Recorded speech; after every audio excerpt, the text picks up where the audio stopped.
Hello students, now let's discuss about the energy. So energy, basically IoT is mainly used to enhance the energy requirement, and energy is basically too much used for many cases, and to enhance the energy optimization, IoT is basically used.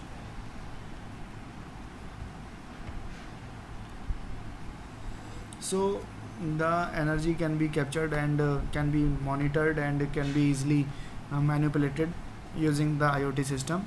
So it is an electric grid that uses the information and communication technology to gather data and act as information about the behavior of the suppliers and the consumer in an automated fashion. So this happens basically in IoT grid or smart grid. Hence the smart grid is a generic level for the application of the computer intelligence and networking abilities to existing dumb electricity distribution system. Okay, so in traditionally we generally have some data, have some electricity, and then we just provide the electricity to the user.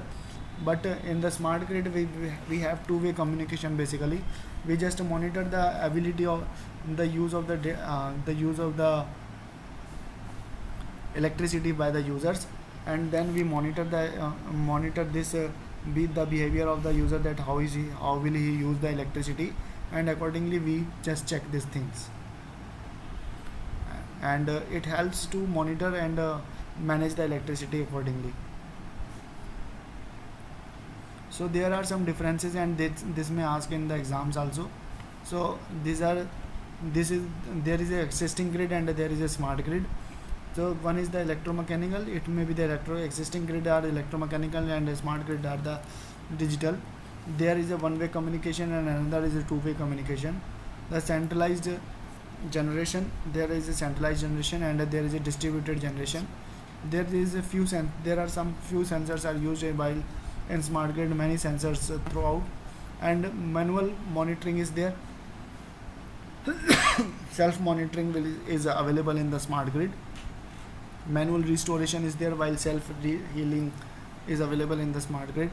Failure and blackouts are mostly available in the existing grid, while adaptive and in islanding happens in the smart grid. Limited control, it has pervasive control. Few customer choices and many customer choices are there. Okay, so there are so many things which are related with the smart grid. So there are smart meter, phasor meters, information transfers and distribution generations are enrolled in a IoT types of the smart grid operation. So there is recognize and details electric consumption, relays information to the central monitoring stations, will replace the traditional meters, and power outage notification and power quality monitoring, time of the day charges are available in the smart meters.